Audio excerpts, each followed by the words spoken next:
Welcome दोस्तों, इस video में बात करेंगे सोशल मीडिया की वायरल खबरें जुड़ी हुई हैं गोदी मीडिया से, एलविश यादव से और हिंदू मुसलमान करने वाली उन मीडिया से जो इस वक्त काफी एक्सपोज हो रही हैं।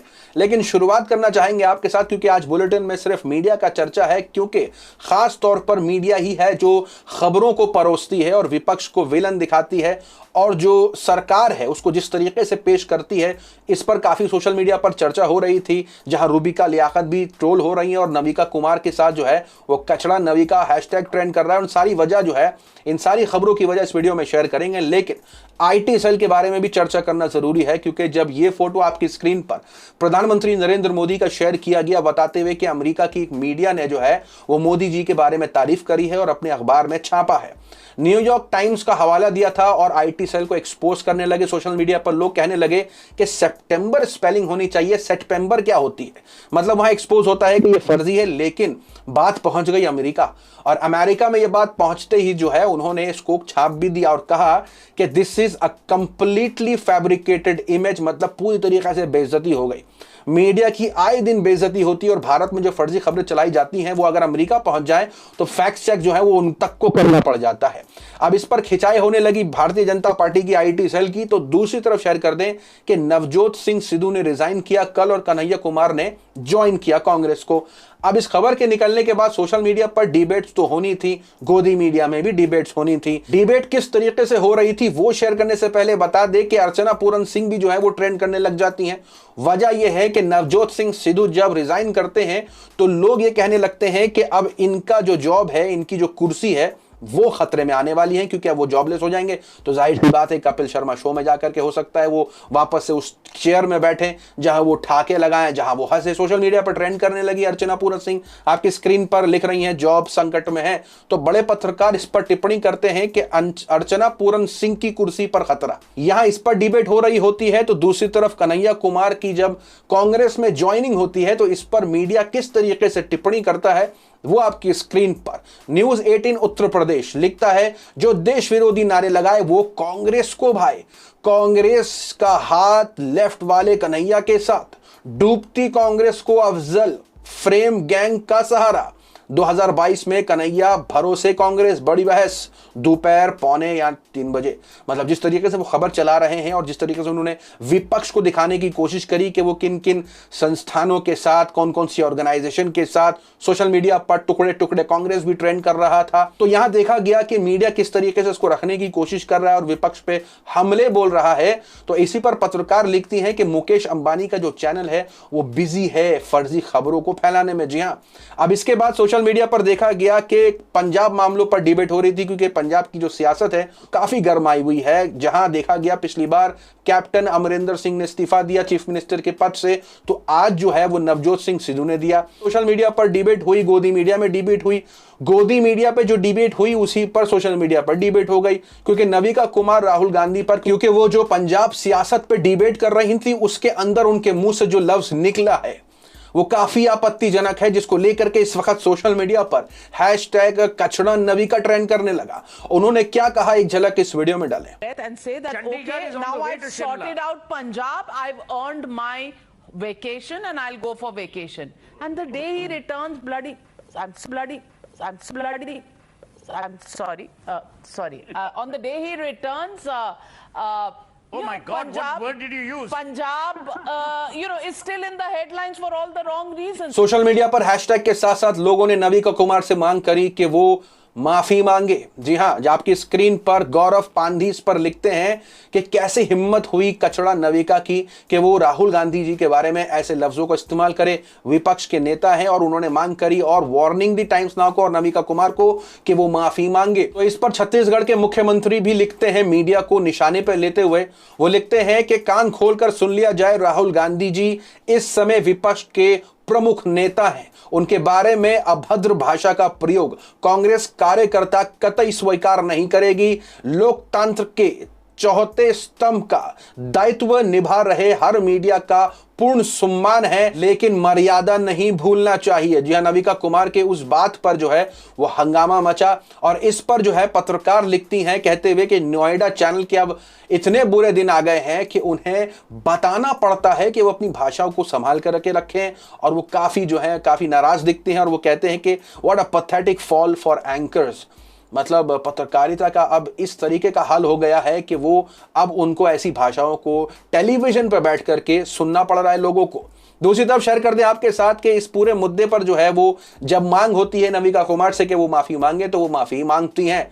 इंस्टाग्राम पर पोस्ट करके स्टोरी डालकर वो लिखती हैं कि डिबेट के दौरान मेरे मुंह से निकल गया राहुल गांधी जी के लिए, और वो माफी मांगती हैं। लेकिन ये पोस्ट जो उन्होंने किया है इस पर भी सवाल खड़े होते हैं कि आपने जब इतने बड़े चैनल पर बैठ करके ये बात कही थी तो फिर आप चैनल पर बैठ के ही क्यों नहीं माफी मांग रही हैं।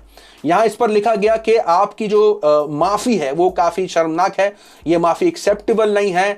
आपको नेशनल टेलीविजन पर बैठ करके माफी मांगनी चाहिए, जैसे आपने उनके साथ जिन लफ्जों का इस्तेमाल किया है वैसे ही आपको माफी मांगनी चाहिए। इसके बाद सोशल मीडिया पर कहीं ना कहीं रूबिका लियाकत की भी खिंचाई शुरू हो जाती है, क्योंकि जब प्रधानमंत्री नरेंद्र मोदी भारत लौटते हैं अमेरिका दौरे से तो रूबिका लियाकत पूरा का पूरा शो ही चला देती हैं। आपकी स्क्रीन पर रूबिका लियाकत लिखती हैं, पीएम मोदी थकते क्यों नहीं है, मास्टर स्ट्रोक में पूरा विश्लेषण। प्रधानमंत्री नरेंद्र मोदी के बारे में कहें तो यकीनन आराम उनकी डिक्शनरी में नहीं है। प्रधानमंत्री नरेंद्र मोदी की डिक्शनरी में मानसिक थकान जैसा शब्द भी नहीं है। जी हाँ, पूरा का पूरा शो ही कर डालती है। मैंने तो कुछ एक दो क्लिप शेयर करी हैं जिससे आपको समझ में आया कि क्या क्या उन डिबेट्स में बात हुई है। अब जाहिर सी बात है ऐसी डिबेट्स का कोई सर से पैर तक ताल्लुक है क्या, देश को सच में जरूरत है इस बात को जानने की। लेकिन वहीं अजीत अंजुम जो पत्रकार हैं इस पर टिप्पणी करते हैं कि मोदी की शान में चमचागिरी के गलीचे बिछाने वाले एडिटर एंकर लगातार उन्हें महामानव साबित करने में जुटे हैं। हजारों किलोमीटर की यात्रा के बाद भी उनके ना थकने की दास्तान ऐसे सुना रहे हैं जैसे 5 स्टार सुविधाओं से लैस विमान से नहीं बैलगाड़ी पर हिचकोले खाते अमेरिका गए थे। इतनी चाटुकारिता का चरम हर रोज नया मकाम हासिल करता है। इन सब के ऊपर अब बेशर्मी की ऐसी मोटी परत चढ़ गई है कि भक्ति में ही शक्ति दिखती है। सुबह शाम भक्ति का थाल लेकर मोदी की आरती करके अपना जीवन धयन करने में जुटे हैं। बस हुजूर आला की नजर इनायत बनी रहे। इसके बाद सोशल मीडिया पर जो है वो सुधीर चौधरी को भी घेरा जाता है, क्योंकि किसान आंदोलन, जी हां, किसानों ने 27 सितंबर को भारत बंद का ऐलान किया था और सुधीर चौधरी ये ज्ञान दे रहे थे कि बजाय भारत बंद करने के, बजाय रास्ता जाम करने के, वो लोगों की मदद करते जो है वो रास्ता खुलाने में अलग डिबेट करते वो दिखाई दिए। लेकिन इसके बाद हुआ ये कि लोगों ने उनके साथ ये शेयर करना शुरू करा, क्योंकि जी न्यूज़ ने पूरा शो कर दिया था किसान आंदोलन पर और टिकैत यानी किसान नेता राकेश टिकैत को एक्सपोज करने की बात करी थी। अब किसानों को एक्सपोज किया जा रहा है मीडिया के द्वारा, जो वो ही सुधीर चौधरी ठीक 2010 में किसानों की बात करते थे। लोगों ने उनके साथ 2010 का ही ट्वीट शेयर कर डाला जहां उन्होंने किसानों के हक की बात करी थी और कहा था कि किसानों को जो है वो प्रोटेस्ट करना पड़ता है, अपनी मांगों के लिए भीख मांगनी पड़ती है और हम जो है वो एक किसान देश हैं। जी हां, जब ये बात उन्होंने कही थी तो अब वो ये कहते हैं कि उन्होंने जो है वो टिकैत का खुलासा कर दिया है और सोशल मीडिया पर जिनको भी तकलीफ हो रही है, मतलब जो तीर है वो सही जगह लगा है। अब वो तीर लगने की बात करते हैं किसानों पर और पहले बात कर रहे थे कि उनके हक को कुचला जा रहा है। लोगों ने उनके साथ यही शेयर करना शुरू कर दिया सोशल मीडिया पर। तो दूसरी तरफ शेयर कर दें कि किस तरीके से मिस इन्फॉर्मेशन फैलाई जाती है और इतने बड़े बड़े यूट्यूबर्स की तरफ से जब फैलाई जाती है तो एक बहुत बड़ा सवाल खड़ा होता है, क्योंकि ये लोग अपने आप को इन्फ्लुएंसर कहते हैं। जब ये लोग अपने आप को इन्फ्लुएंसर कहते हैं तो सोचिए इनको फॉलोअर्स, इनके जो फॉलोअर्स होंगे वो किस लेवल पर होंगे। एल्विश यादव ने एक पोस्ट शेयर किया, जी हां, उन्होंने एक ट्वीट किया जिस ट्वीट में उन्होंने ये लिखने की कोशिश करी कि जिस मुल्क में हर धर्म को जो है मानने की अधिकार है उस मुल्क में सिर्फ हिंदू ही मंदिरों को क्यों टैक्स देना पड़ता है। मतलब ये अपने आप में ऐसी खबर है जिसको वाकई में वेरीफाई करना पड़ेगा। किसी के पास भी पहुंचे ना तो पहले वेरीफाई कर लो कि ये जो लिखा है कि क्या हिंदू मंदिरों को, हिंदुओं के मंदिरों को ही टैक्स देना पड़ता है। इन्होंने ये ट्वीट किया जिस पर जो है वो 20,000 लाइक्स हैं और लगभग 7,500 से ज्यादा रीट्वीट्स हैं। यानी आप देख सकते हैं कि कितनी दूर ये जो है वो पोस्ट गया होगा, कितनों को लगा होगा कि जो चर्च हैं, जो गुरुद्वारे हैं, जो मस्जिद हैं, उनको टैक्स नहीं देना पड़ता भारत में। तो लोगों ने मिनिस्ट्री ऑफ फाइनेंस के उस ट्वीट को शेयर करना शुरू करा जब उन्होंने 2017 में ही ऐसे व्हाट्सएप यूनिवर्सिटी से फैल रहे पोस्ट का खुलासा किया था और यह कहने की कोशिश करी कि सोशल मीडिया पर मंदिरों के हवाले से एक काफी सोशल मीडिया पर ट्वीट और पोस्ट वायरल हो रहे हैं जहां बताया जा रहा है कि सिर्फ हिंदुओं के मंदिरों को टैक्स देना पड़ता है, जबकि यह फर्जी है। हर धर्म जो है वो स्थल पर जो है इस टैक्स को देना पड़ता है, चाहे वो मस्जिद हो, क्रिश्चियन हो, गुरुद्वारा हो। इस धर्म में भी लोग मानते हैं, जिनका भी वो टेंपल हो, मस्जिद हो, चर्च हो, उनको टैक्स देना पड़ता है। तो ये जो फैला रहे हैं आज 2021 में, 2017 में ही मिनिस्ट्री ऑफ फाइनेंस ने इसका एक्सपोज कर दिया था। तो लोग सोशल मीडिया पर इनके साथ शेयर करते हैं। आपकी स्क्रीन पर स्वरा भास्कर ये सारी रिपोर्टें शेयर करती हैं एलवी यादव के ट्वीट के साथ और कहती हैं लायर लायर चड्डी ऑन फायर।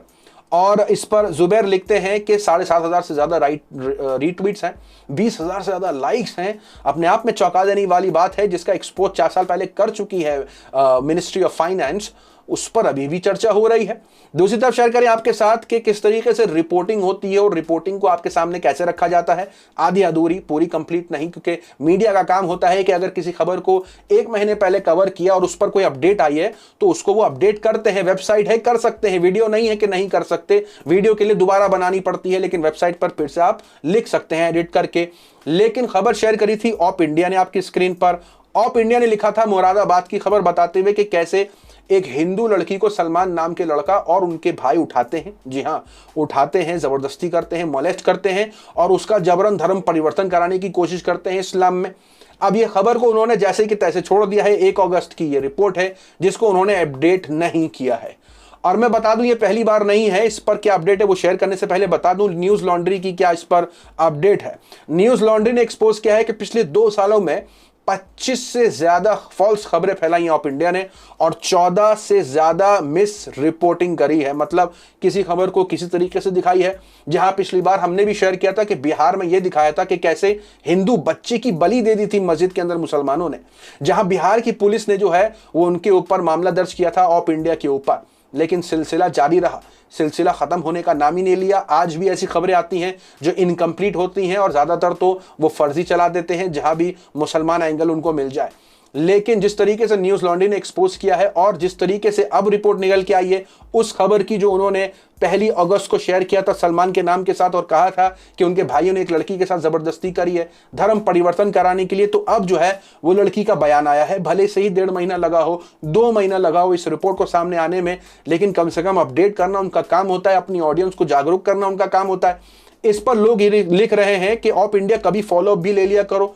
और इसी खबर को जो ऑप इंडिया ने शेयर करी थी ये बताते हुए कि सलमान नाम के लड़के ने एक लड़की का धर्म परिवर्तन कराने की कोशिश करी, उस लड़की का बयान आता है, वो कहती है कि मेरे साथ कुछ गलत नहीं हुआ है, मैंने शादी अपनी मर्जी से करी है और धर्म परिवर्तन मेरी अपनी मर्जी का है।